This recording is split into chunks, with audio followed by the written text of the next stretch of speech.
Hamıya salam. Bugün Java'da obyekt yönlü proqramlaşdırmaya başlayacağıq. Deməli, ən birinci ondan başlayaq ki, obyekt yönlü proqramlaşdırma nədir? Biz kodlarımızı yazanda real həyatdakı obyektlərdən nümunə götürərək yazırıq. Bu obyekt yönlü proqramlaşdırma adlanır. Əsas niyə istifadə olunur? Ona görə ki, kodlarımız daha oxunaqlı olur, daha anlaşıla bilən olur və hər şeyi bir dənə klassda yazsaq, məsələn, mən main-də burada mənim bir main metodum var, əsas proqramı başladan. Bir də mən burada bir dənə metod yazıram, burada ayrı bir şey yazıram, burada başqa bir şey yazıram. Və bu belə böyüyə-böyüyə gedir, kod şir və minlərlə sətir olur. Və gələcəkdə kodda nəyisə dəyişmək, hər hansısa bir funksionallıq əlavə eləmək bizim üçün çətinləşir. Həm də buna görə obyekt yönlü proqramlaşdırmadan istifadə olunur. İndi isə keçək klasslara. Klasslar nədir? Klasslar bir şablon deyə bilərik ona. Obyektin şablonudur, obyektin reseptidir deyə bilərik. Biz indiyə kimi bütün kodlarımızı bu main klassında yazırdıq. Bugün öz klasslarımızı yaradacağıq. Deməli, klassa nümunə gətirdik ki, klass bir şablondur obyekt üçün. Obyekt nədir bəs? Obyekt həmin klass əsasında yaranan bir instance-dır, bir varlıq deyə bilərik ona. Məsələn, mənim telefon klassım var, amma bu telefon klassından milyonlarla obyekt yarana bilər. Məsələn, Samsung telefon obyekti yaransın, Apple yaransın, Nokia yaransın və s. İndi mən keçək praktik eləyək. Klass yaratmaq üçün əmrinizə burada source papkasını gəlirəm. Sağ klik eləyəm və burada new-da Java class deyirəm və mən bura klassın adını yazıram. Məsələn, fon. Fon yazandan sonra klassın, daha doğrusu obyektin dəyərləri olur. Məsələn, mən buraya yazıram ki, string telefonun modeli məsələn. Ondan sonra string telefonun adı. Daha sonra integer, daha doğrusu int telefonun ramı. Sonra int telefonun yaddaşı və s. kimi dəyərlər olur.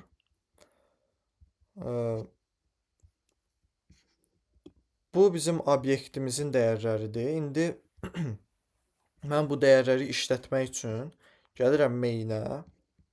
Ən birinci bu dəyərləri yazmaq üçün biz dedik ki, bu obyektin dəyərləridir də. Biz bu fon klassının bir dənə obyektin yaratmalıyıq. Məsələn, mən buraya yazıram ki, fon 1 bərabərdir new fon. Mötərizə açıb bağlayıram. Deməli, fonun obyekti bu cür yaradılır.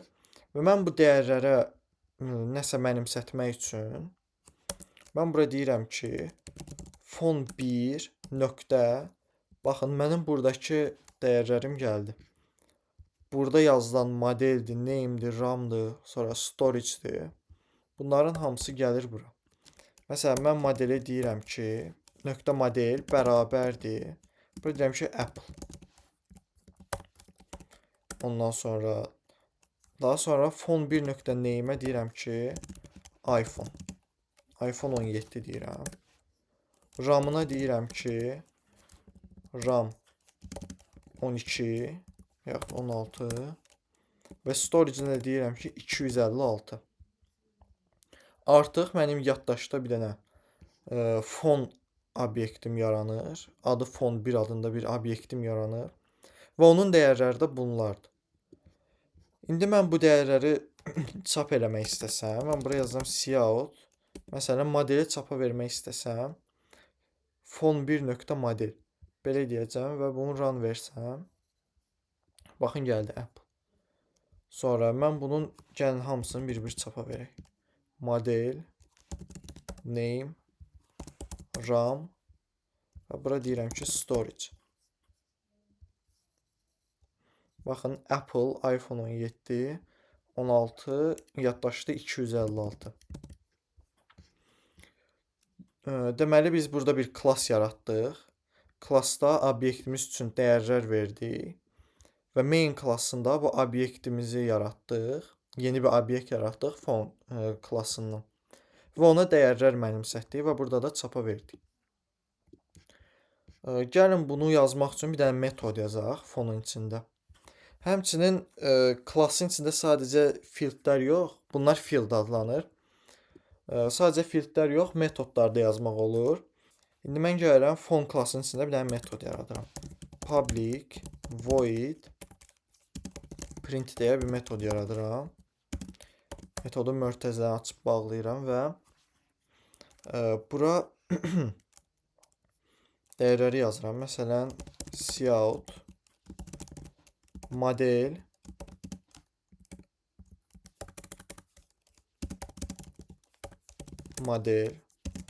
daha sonra tərs slash n bir sətr aşağı düşürəm. Name sonra RAM belə. Yəni belə eləyək.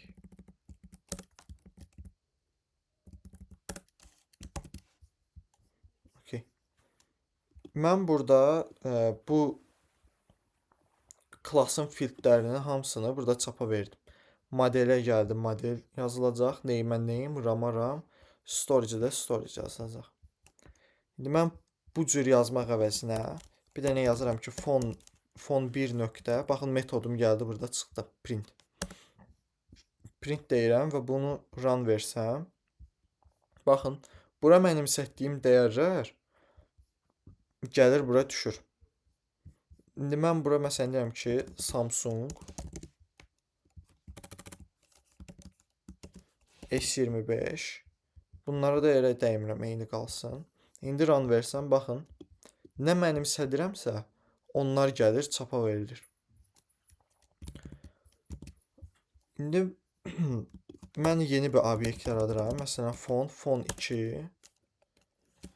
Modelinə deyirəm Apple. Name-nə deyirəm iPhone 17. Hətta buna model yox, brand demək daha düzgündür. Modeli burada istifadə edək. Brand.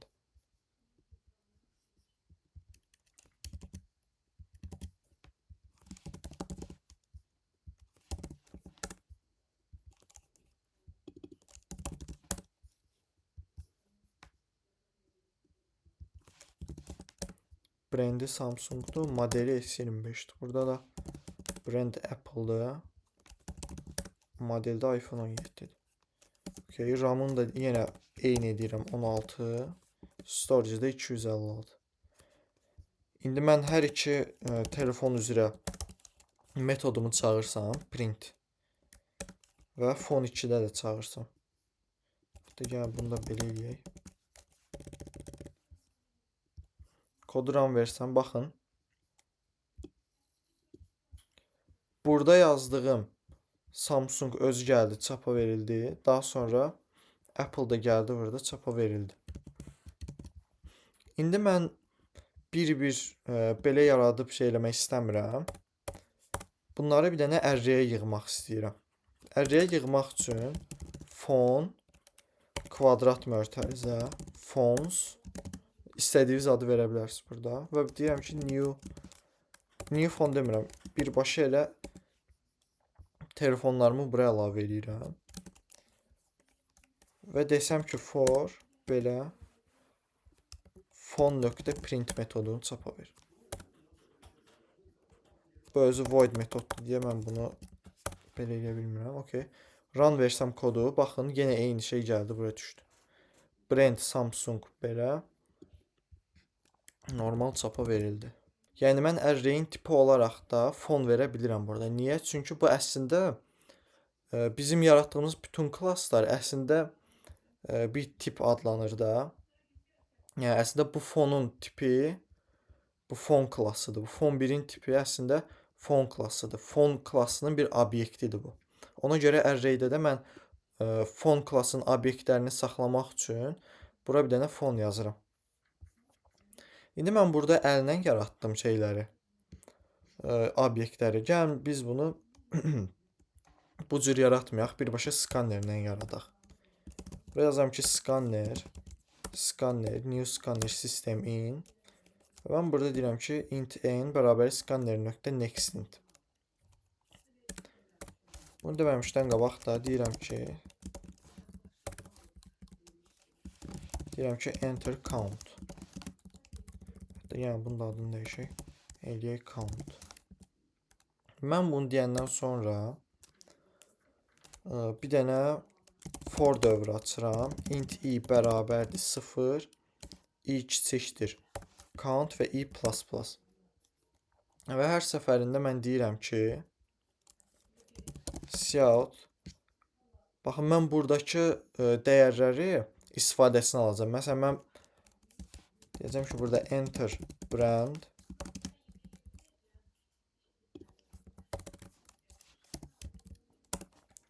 və brand bərabər scanner.next line.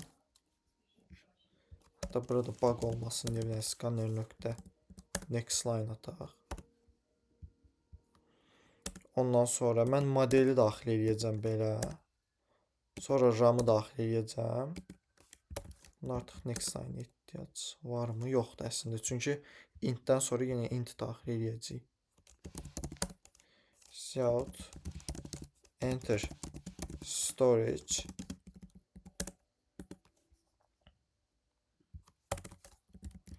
Mən bu dəyərləri daxil edəndən sonra mən bir dənə fon obyekti yaratmalıyam və həmin burada istifadəsini aldığım dəyərləri həmin obyektə mənimsətməliyəm. Ona görə buraya yazıram ki fon bərabərdir new fon. Daha sonra fon nöqtə brand bərabərdir brand.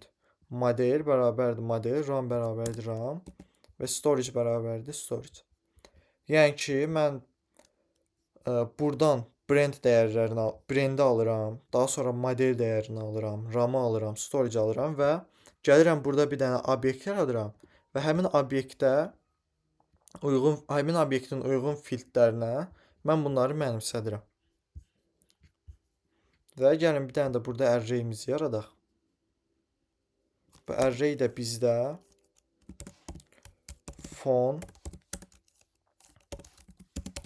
fons bərabərdir new fon və count qədər yer saxlasın bizdə bu.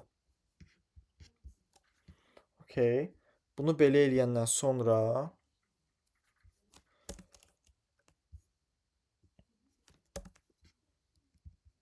array əlavə eləyirəm. Fons i bərabərdir fon. Daha sonra mən bunları çapa vermək istəyirəm. Əlavə eləyəndən sonra bir dənə də for açıram. Bu səfər fons array'nin içində gəzirəm. Indeks mənə lazım deyildi. Hətta yəni indeksdən eləyək. Int i bərabərdir 0, i kiçikdir. Count da deyə bilərik. Fons.length də deyə bilərik. Array'in size qədər, uzunluğu qədər. Və mən burada deyirəm ki cout i üstəgəl birinci fon. Niyə i üstəgəl 1 dedim? I əslində 0'dır. Yəni normal insanlar da ki saymağı 1-dən başlayır deyə. Ona görə burada i üstəgəl 1 dedim. Əgər mən bura i desəm, burada olacaq ki 0-cı telefon. 0-cı telefon əslində demək, yəni yaxşı görünmür də, düzgün deyil. Ona görə belə dedim. Belə və mən deyirəm ki fons i nöqtə print çapa verirəm və biraz da aşağı düşürəm buradan belə. Ki, yəni seçilsin hər bir telefon. Yəni kodu run ilə görək nə baş verir.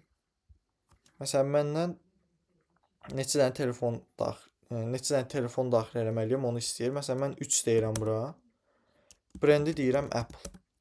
Modeli deyirəm iPhone 17, RAM-ı 16, storage 256. Burada yenə bug oldu. Çünki biz scanner.next istəyirik. Bu dövr bitəndən sonra biz təzədən string istəyirik deyə problem yaradır. Ona görə scanner.nextLine atıram bura yenidən. Stop and rerun. Yenə 3 dənə telefon. Brand Apple. iPhone 17. RAM 16. Və yaddaşı deyirəm 256. Baxın, ondan sonra məndən ikinci telefonu istəyir. İkinci telefon üçün mən deyirəm Samsung S24. Yenə RAM 16, 256. Və üçüncü telefon istəyir. Yenə Apple deyirəm, Apple. Bu səfər iPhone 16 Pro Max deyirəm. RAM 12 deyirəm bu səfər. Yaddaş yenə 256.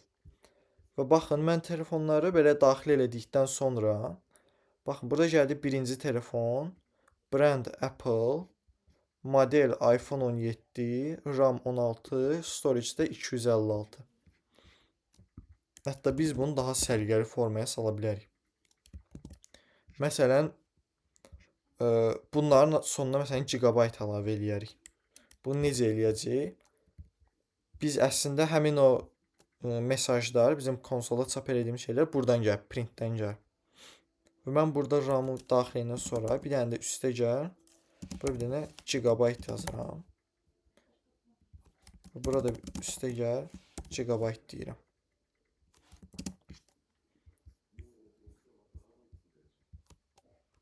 Daha sonra mən bu da bura deyirəm ki,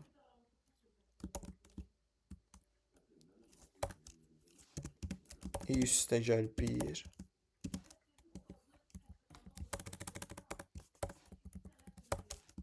Fon. Məsələn, birinci telefon. Və düzgün əlavə olunursa da, mən belə deyirəm ki, added successfully. Belə deyirəm. Daha sonra mən burada da nə edirəm? Hatta bunu burada belə deyək. Bunu da burada belə deyək.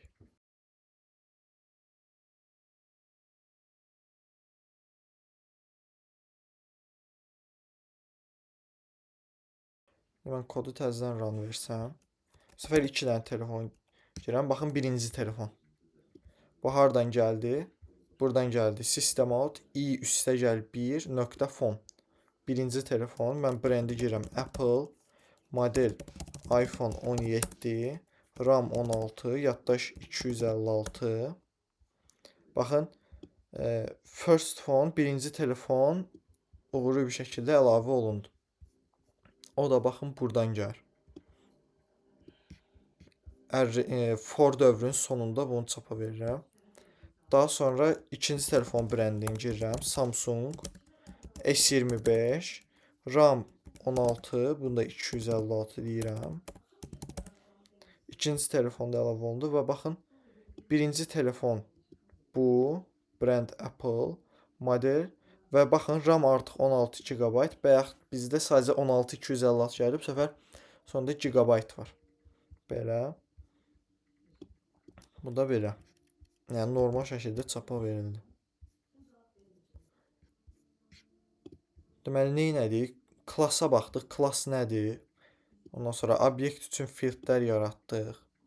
Ondan sonra obyekt üçün metod yaratdıq. Onu main-də işlətdik. Və biz dinamik olaraq telefon yaratdıq və o həmin telefonları gəldik burada array-də saxladıq və onları çapa verdik. Bugünkü videoda bu qədər. Növbəti videoda görüşərik.